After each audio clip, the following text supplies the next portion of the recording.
Monday. It is about 65 degrees today, I think. Got a pretty strong west wind blowing. It's fall is in the air. Um, Thinking about this last weekend. Uh, Weekend, I was able to ride down to Des Moines, which is about an hour and a half away, and spend some time with a bunch of bikers at what is called the Meeting of the Minds. The location changes every year. Next year, it will be in Lansing, Pennsylvania, I believe. It'll be somewhere in Pennsylvania. Know that. It's usually in the fall. It's for many of the STEAM conferences that the debate has, and it's a time to get together and talking about motorcycle rights. There's some issues at the forefront for those who are bikers. One of the issues is autonomous vehicles, the self-driving vehicles. I found out thing. George's birthday was July 22nd, 22. So we are in the era of George Jetson. Remember that cartoon? Makes you wonder. The Meeting of the Minds is a time for gather who are concerned motorcycle rights. The highlight of that meeting was on morning, the second session. Chopper Charlie Gilmore shared a message with us entitled The Cost of Freedom. He talked about his experiences in Vietnam, and he talked about the men he served with in Vietnam, and talked about the men who had passed that he had served with. It was very, very moving. And I realized, hey, J-Man, good to see you on there. See you watching here. Anyway, it was very, very moving. It brought a tear to most of our eyes. I was sitting next to Charlie's wife, Tony. She's kind of become my number one fan on Facebook, I guess. They are very good friends. Charlie and Tony are very, very good friends, and dearly love them. Anyway, it got you to think about the cost of freedom. Your freedom costs a lot, and got me to thinking about motorcycle rights. We all bemoan the fact of motorcycle rights. Some of the topics that are brought up: autonomous vehicles that drive themselves. They basically don't need a driver, and the only problem with them is that they do not see motorcycles.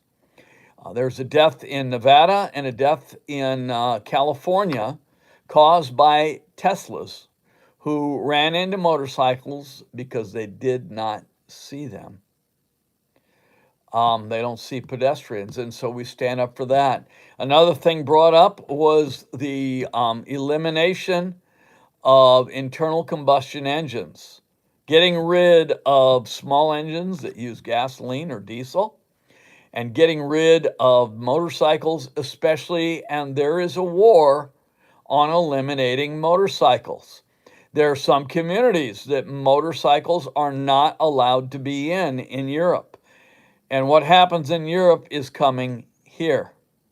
And then, of course, there is motorcycle profiling that takes place.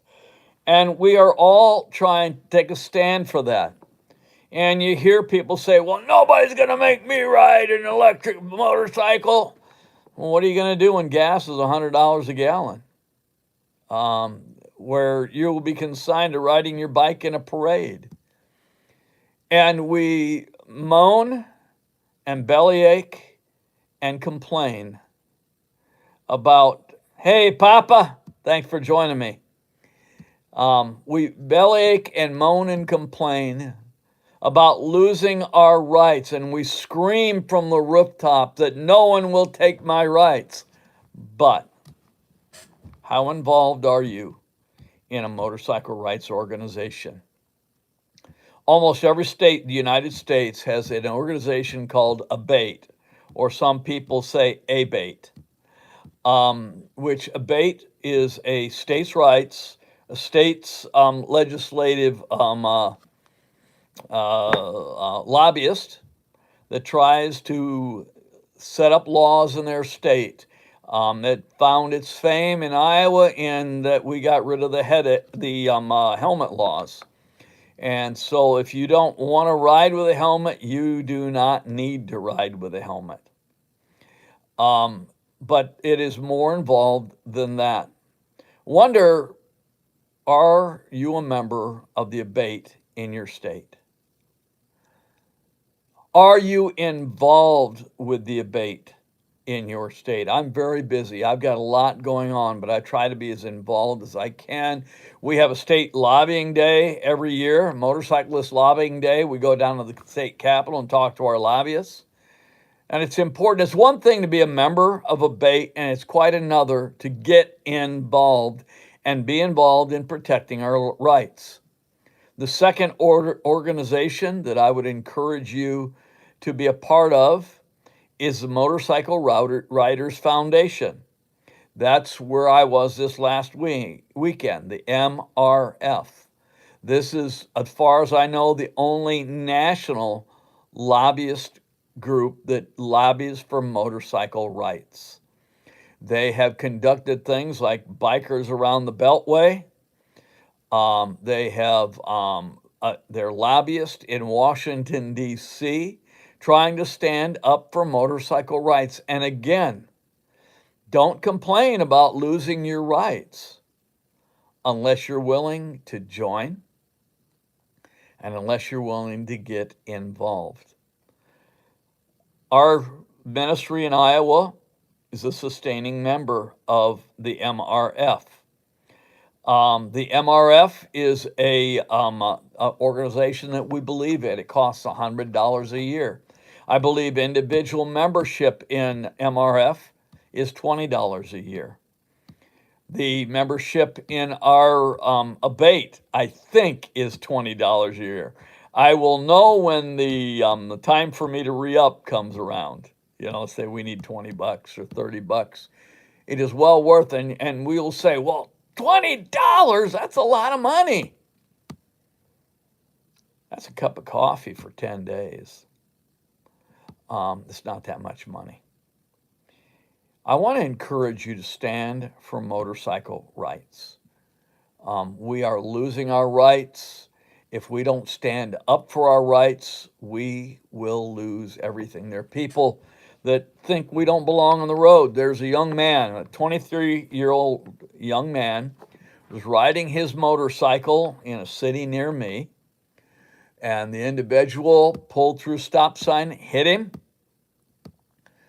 and did not bother going back and even checking on whether this young man was alive or not. It did tear his aorta, and it literally shattered his right leg. I had to think how he sits in the wheelchair. The man's statement was, well, that's why motorcycles shouldn't even be on the road. That's the attitudes we face. I love to ride a motorcycle. I love to ride a gas-powered motorcycle. I love to ride a gas-powered motorcycle that makes noise. Okay? I don't want to lose that right. And rather than complaining about it after the rights are gone, we need to stand up for what we believe and stand strong.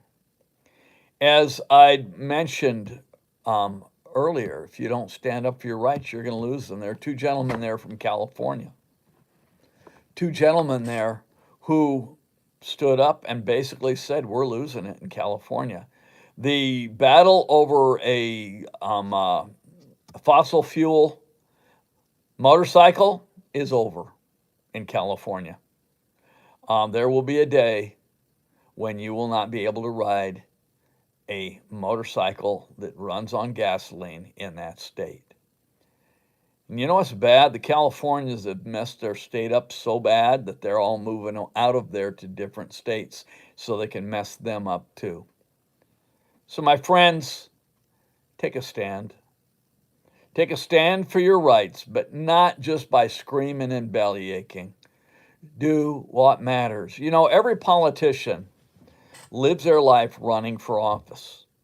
If you start showing up at their campaign events, you start lobbying for motorcycle rights, they may not like motorcycles, they may not like you, they may hate everything about you, but they see a voter who will affect other voters, they're going to do something. They will listen when they are looking at being reelected or at not being reelected. There's some people out there that need to lose their place in office. They don't stand for motorcycle rights. They oppose everything we are doing. And they hate the fact that we have freedom and they don't want us to have it. They need to be out of office. And you need to be involved. Hey, I want to thank you for joining me today. Just letting me talk a little bit. The MRF Meeting of the Minds was a wonderful place. A lot of my friends are there.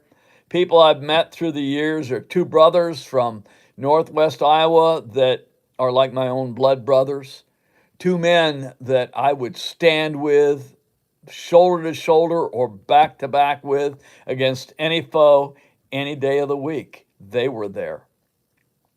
There are some people from a club that I have come to become very friendly with and enjoy being around. They were there. There were people from the Abate of Iowa. There's people from the MRF, national organization, a neighbor down the road about 30 miles, not 30, 20 miles, that was there. And we spent a good time together. There were some other ministries. In fact, Soldiers for Jesus had a hospitality room. And rather than me going downtown and spending a lot of money, I ate lunch in their hospitality room. I gave them some money, but that's neither here nor there. Anyway, thanks for letting an old man ramble, okay? And that's all I'm doing now is repeating myself and rambling. So I'm going to ask you to have a great day. I pray for God's blessings upon you. And then when this uploads, I'm going to have to switch it to public again. And maybe you can help me understand why it does that. When I've got this set to public right now. When it uploads, it goes to private. Hey, Rob. Hey, thanks for joining me. You'll have to go back and listen. I'm about to sign off. Hope things are good in Minnesota and good in Iowa and good in Michigan. I think I've got the right states there. Hey, have a great one. Okay, so that's just the way it is. So I have to edit it. That'll work. Anyway, may God bless you all. Have a great day. I think I'm going to go wash my motorcycle. I rode in the rain on Friday. I've got a hour and a half ride on Saturday to Council Bluffs for the COC, Confederation of Clubs here in Iowa. And last year they had walking tacos. And I noticed, you know how everybody has those little tongy things to get your stuff out? Not there. Everybody just grab the handful of lettuce, throws it in, grab the handful of tomatoes and throws it in. That's what it's like being a biker. COVID can't touch us. Hey, may God richly bless you. Have a great day.